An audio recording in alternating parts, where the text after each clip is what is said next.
Good afternoon. My name is Lyudmila Mikheytseva. Today, I would like to share with you our experience of making framework for automated testing of backend from scratch.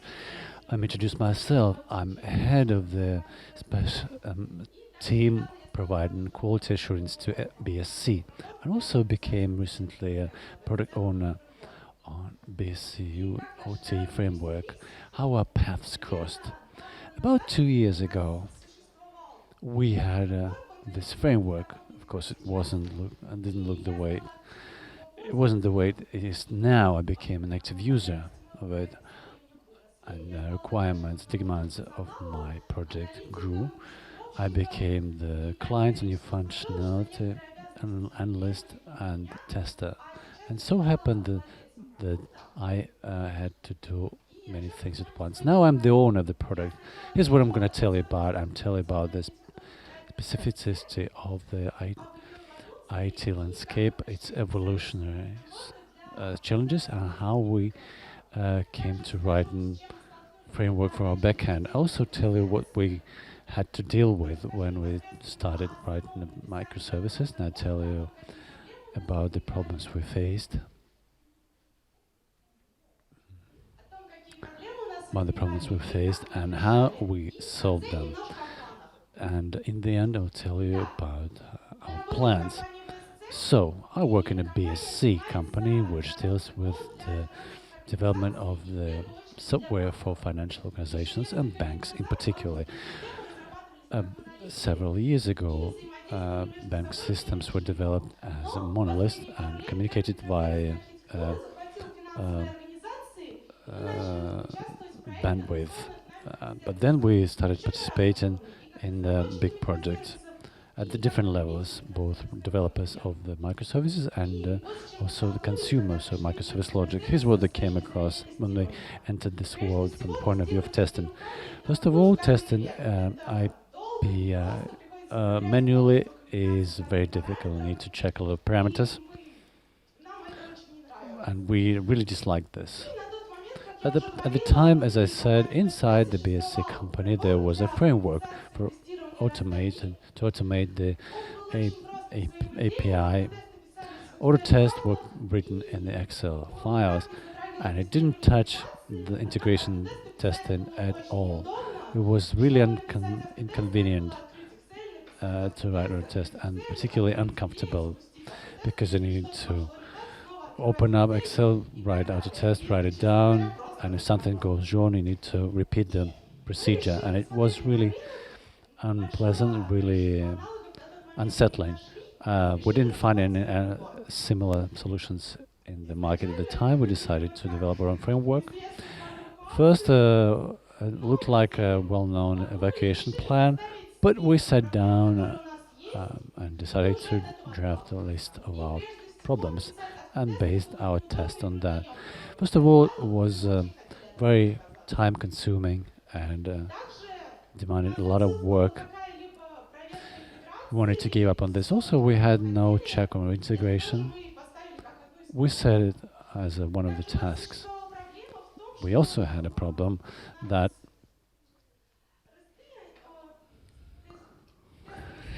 the test systems were tested using the mocks, isolated mocks, and mocks were constantly replaced by testers, and the auto tests were constantly failing because of this. The big question was how to support the solution.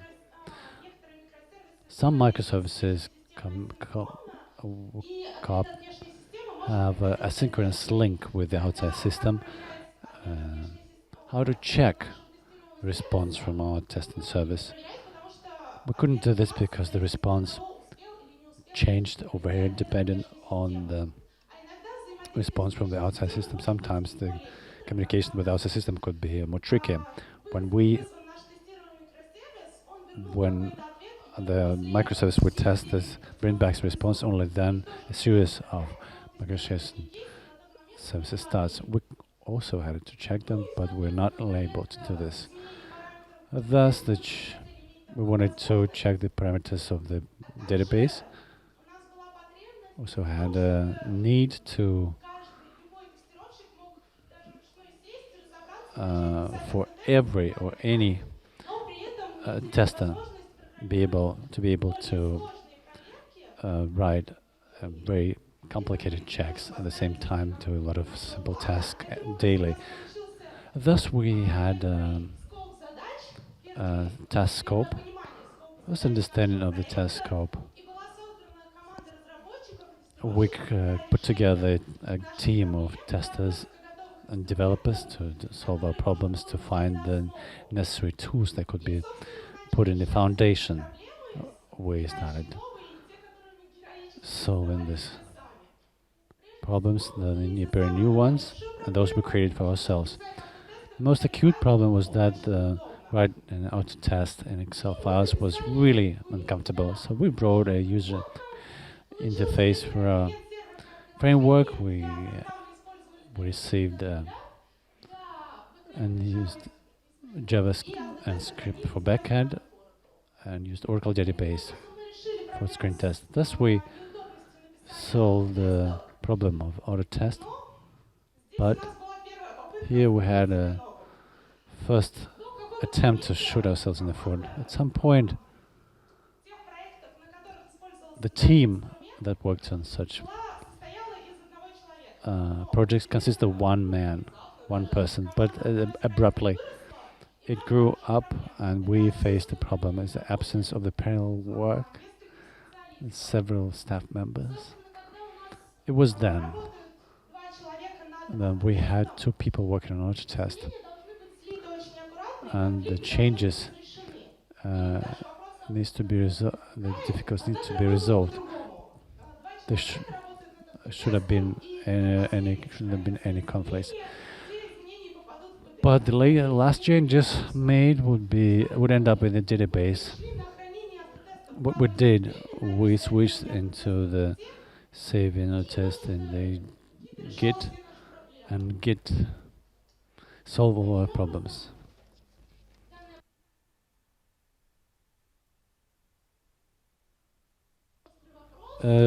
We solved this problem, and we started to settle the problem with mocks that were failing, constantly failing. So we managed to use the drivable or controllable mocks. It wasn't able to function properly at the time. We wrote our own header. BSC framework sends a request for the mock. The mock is created and it calls our microservice, and then calls our FireMock as external system, and it replies with the mock that was created. By the end of the step, the mock is deleted. Again, we also added check of the integration with the outside system. My mock can save the information about the request that it received, and BSC framework that requests information about this, it checks it. Thus, we added the check for integration for full compliance, but full compatibility. But we also came across the problem when some parameters are automatically generated before sending out. We don't know the parameters beforehand, and then the integration check was unsuccessful, so we decided to ignore some of the parameters, part of the parameters. The variability of the mocks is conducted with the header. BSC framework, when creating a mock, ties it to a certain notion, certain value, and which is sent to the testing server. The tested server sends to the outside system, and the mock understands by the header which mock needs to be highlighted. Thus, we solved the issue with mocks. They were not replaced anymore because they were created dynamic steps, and they were kept together, stored together with Autotest. However, manual testers came to us and said it was not comfortable for them to work with mocks, and in order to create mocks, they had to send post inquiry to create a mock. To change it, you also need to send inquiry to acquire mock. So in any case, you need to send an inquiry. You need to remember about special formats, and the testers were simply lost. We wrote a system for FireMark GUI, and they had to simply save it. You just open it, you save it, and there's no problem about it. All our questions with the mocks were resolved, and then we started to deal with the interaction with external systems. When the answer with external systems comes with a delay. We have a case when a client framework, for example, sends a message to a testing microservice that causes an external system, and without waiting for its response, forms a legend response. So it means that it has received an inquiry and started to process it.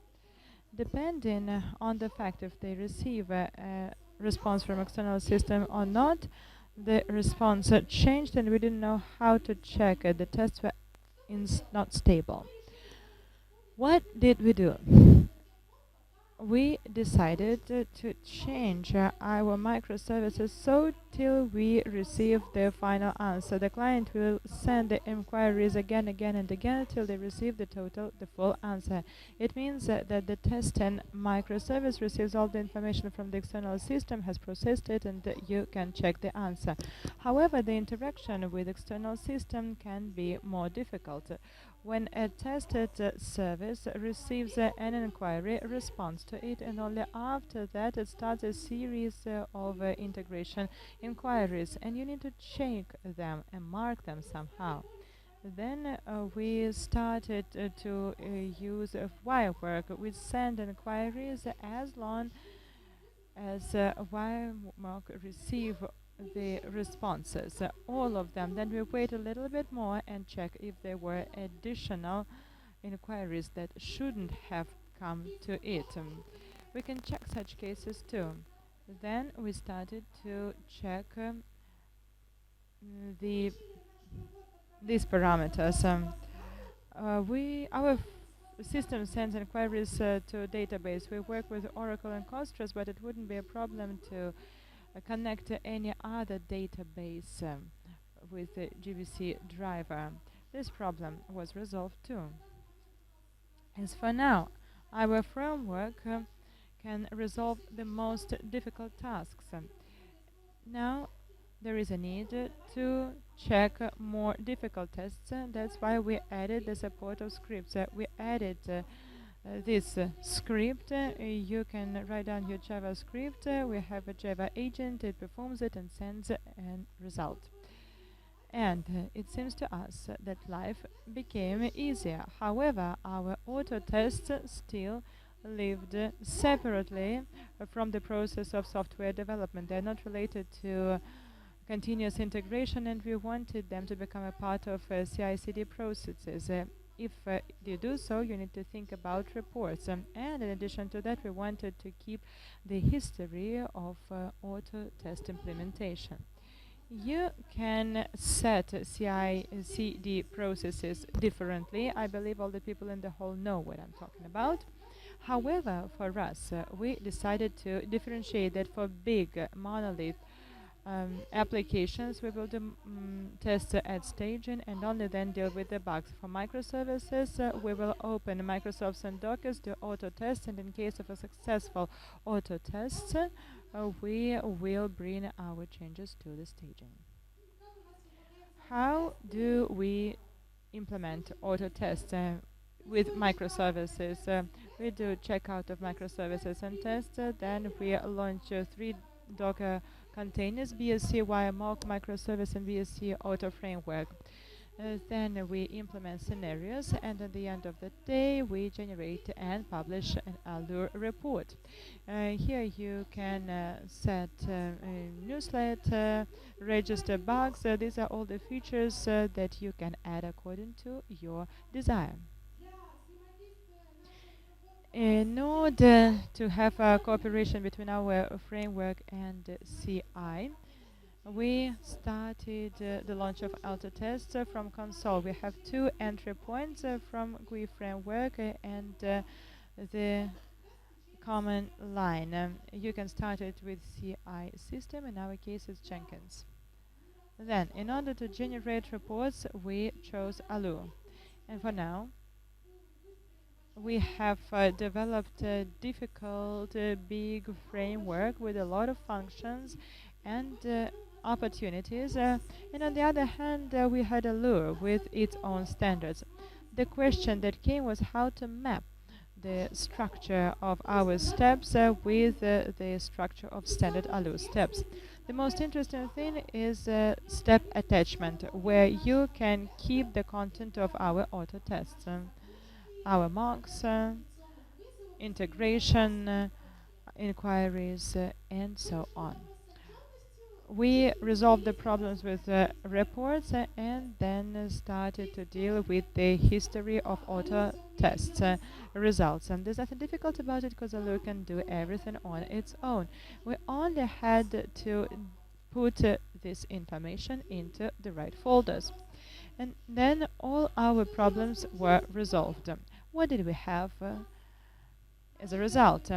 Our test scenario consists of test steps that can be performed in three regimes: REST, REST-async, and JMS, depending on the type of initiating message and the type of cooperation with an external environment.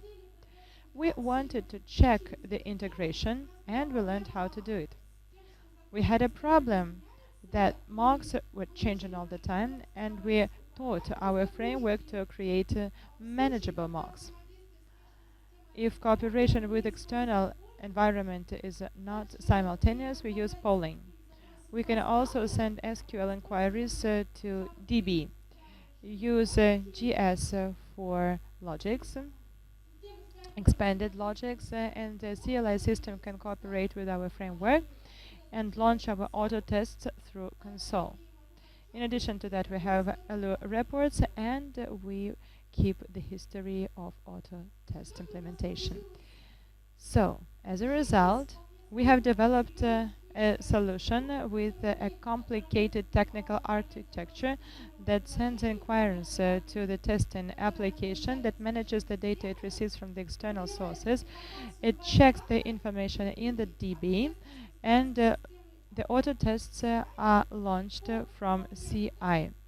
And everything is moderated in Allure system, which develops the reports. We also created an ecosystem of our framework where it lives and cooperates with other elements, such as CI system, version control. In our case, it's chunking CD, but you can replace it by similar programs, Docker, Docker Compose, if you need it for your processes. And in addition to that, we have plans to develop our project because it's still alive. What do we want to do? We want to teach our framework to cooperate with GIT through UI. We want to work on our UI. There are some things that are not convenient, and we want to make our interface more user-friendly, and we need to simplify the processes of setting and configurations. A lot of things are done manually. We want to make the process easier. We want to develop our UI. We want to develop the model of Autotest keeping. It developed together with the framework, depending on our needs and necessities. And it is too big now, and it's too difficult to read it. That's why we want to make it better, to make points for further growth in the future. And this model of Autotest keeping will change the internal architecture. Our framework is uploaded to GitHub, and we are open for any ideas and offers. And now I would like to show you a short video that demonstrates the operation of our framework.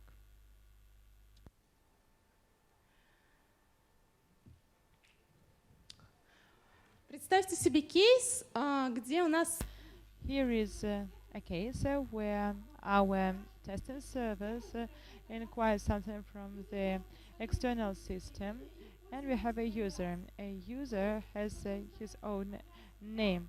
To know the last of the root, we send a inquiry, get user alias request to testing system. This sends the check user request via marker. It sends it back to the previous system. How can we test such a case together with our framework? We create a new scenario. We call it a check user alias.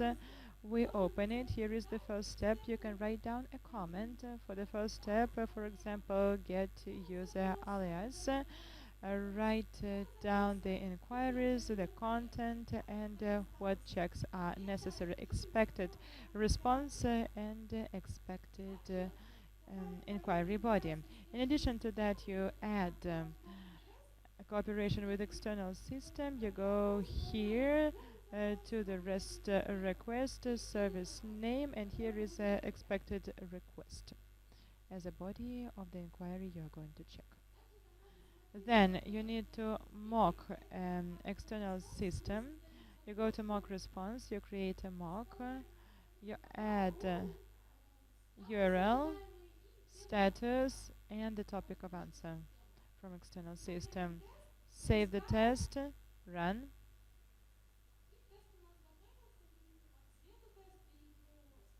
So here you can see it's failed. You can see it in the status and in the column. The reason, here is what we receive from the service. It's called request ID. We should receive it. It's generated automatically when you send it. It doesn't make sense to check it because it's generated automatically. You can ignore it with the ignore directive, but the test will break down if it's not written here. So we write down it here in our expected response, run the test again. It's again a fail. Let's check what's the reason. This time the reason is different. This mistake or error means that the check of integration with external system was not successful. We have a parameter of request ID which didn't comply with the expected one. And because it's generated automatically, we need to ignore this parameter here in the expected request. We save the changes, run the test, results, yes, it's fine, okay. Then you can plan this tab, create an identical one, and on the basis of that you can create an additional check if you want to find an alias of superadmin.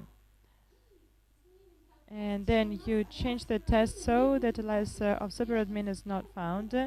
The external system answers that alias was not found. You change the check, you run the test, save the results, and here you have it. It's fine.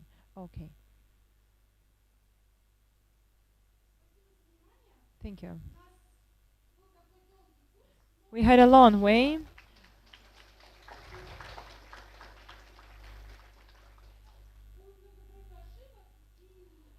We had a way of cuts and tries, and if you want to create a framework, you can see how it worked with us. You can get familiar with our framework at GitHub, and here is a QR code to download it. Thank you. I'm happy to answer your questions. We are Virtuosa company. We have been working for 15 years. We wrote our own test framework, just like you. We have robots for automatization, results, allures, and we have written everything on our own. We have been doing it for thousands of years. We have 10 generations of developers. Don't you think that there is a danger, as far as I can see now, that every year these self-written systems become more and more expensive to support them and to work with them? They have a lot of features, more and more functions. It costs more and more money to support them. They have problems simply because time changes and Python doesn't exist anymore, for example. The cost of further support grows. Another problem is related to new employees. New employees know PyTest and other things, but if it's a self-written system, new employees have never seen it. It takes about half a year to understand what's going on and what kind of functions you have in the framework. Don't you think that there's a danger that such self-written framework costs too much to support it? Are you afraid of it? We are afraid of it. This framework helps us. It all developed from our own needs. But now we ask the same question to ourselves. I'm the owner of the product, and now we want to think about the strategy of our development, what we are heading to.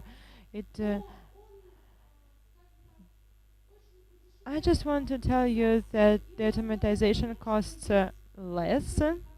There are some good testers, but they are manual testers.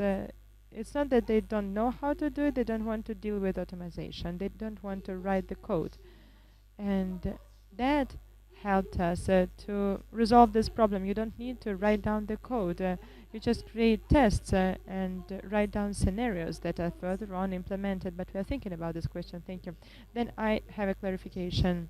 The process of framework writing, when did you start it? How many years ago? We started it actively 2 years ago. Before that, it existed in some kind of a form, but it was all about inquiries to testing service and checking responses. Okay, thank you. I'm sure you'll have a lot of exciting things in the future. Hello. I looked at your presentation and I wrote down something not to forget.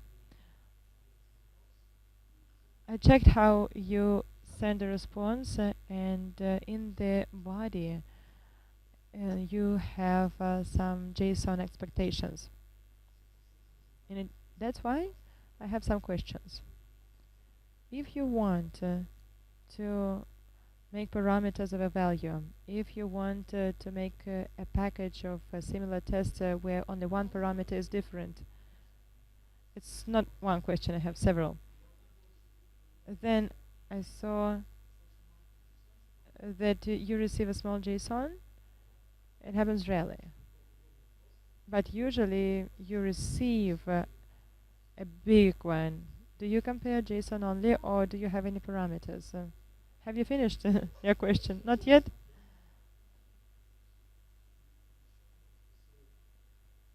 And what do you do in the cases where you need to make a chain of inquiries and inquire one method, open one method, get a value, then use it again, go back to database? What do you do in such cases? Okay. Let me start with the first one. First of all, yes. When we need to create a series of similar inquiries where only one or several parameters are different, we have a separate tab. It's called test case, where you can write down such variables, and it will be performed as separate steps of scenario. You can easily write it down in one step, and you don't have to copy and paste several times. Sorry, I'm nervous. I forgot all your questions. Second question was about JSON. I saw that you just compared to JSON. So can you check it on the basis of parameters? For example, responses from the tested service. We check JSONs, but we can set parameters. And we can introduce variables. We don't use regularities there. we just didn't have that necessity.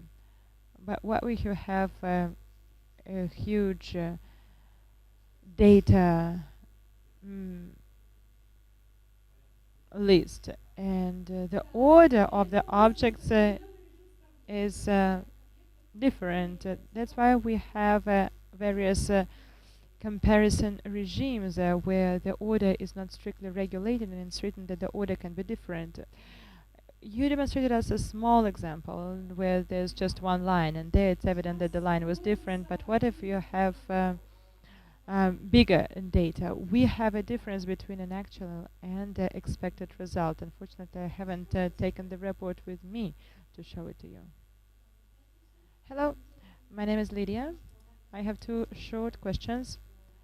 You told us that you are a product owner of the framework. Could you please tell us about the team who deals with the product? And second question is, how many tests do you run with this framework, and how often? Yes, we have a team for the last 2 years has been changing, subject to change because we're commercial. We're a company.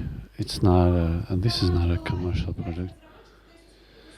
We had 5 developers and several testers. We had developers from 5 to 1. Currently, we have one person assigned to this project, and consequently, I'm a tester and product owner.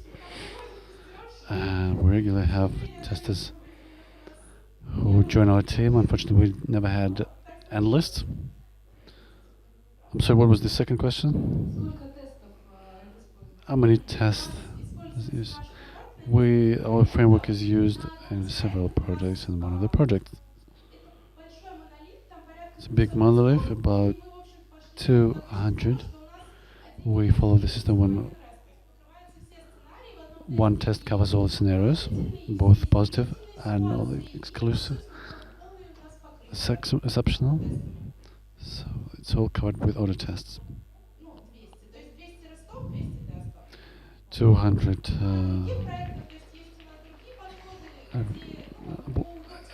We have other projects where with different approaches when we use auto test, when we stamp on tasks. It's the same order. So with microservices, you have a small number of tests because it's small services. And the last question. Hello, Olga. I was very impressed by your project. We're at the beginning of similar journey. We started to do the same with microservice. You mentioned something user interface, graphic user interface. The question is, your microservices can do it by themselves, or you force them to do it. Indeed, we need upgrade our auto services, which is usually done within half an hour. Usually sends header into the outside system. Any more questions?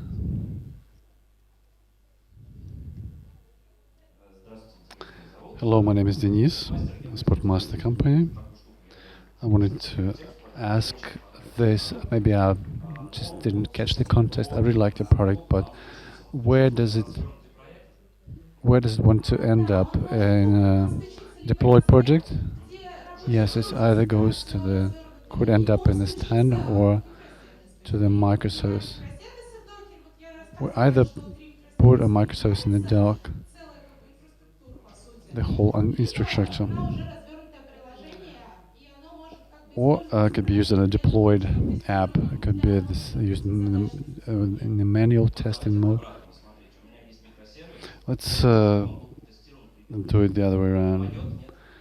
Can you test my microservice? Yes, we left it in the Dockers, launch Autotest. If Autotest are successful, so we can run the product in the Docker. So great.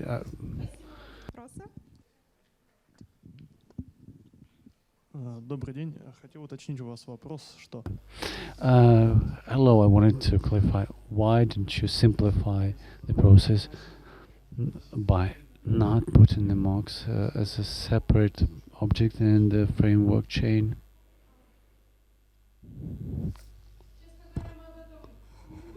Actually, we didn't think about it.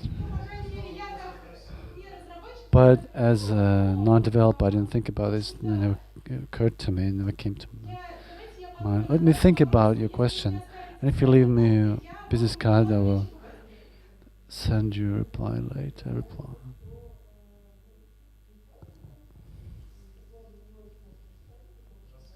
Hello. Thank you for your presentation. I think I was a little bit late. I'm sure that I'm sorry if you mentioned that. Why did you decide to write your own framework? Because we had a lot of problems and some repeated problems.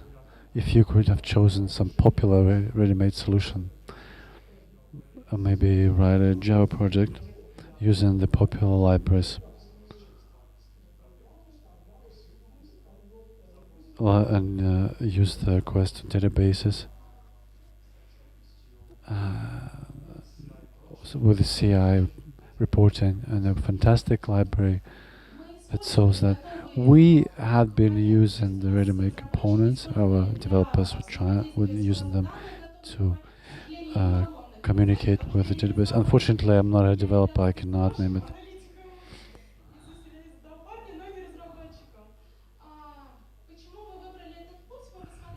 Why would you choose this journey? Because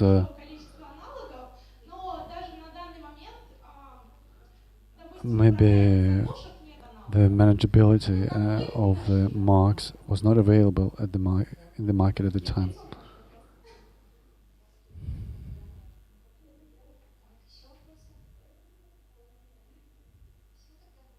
Okay, no more questions?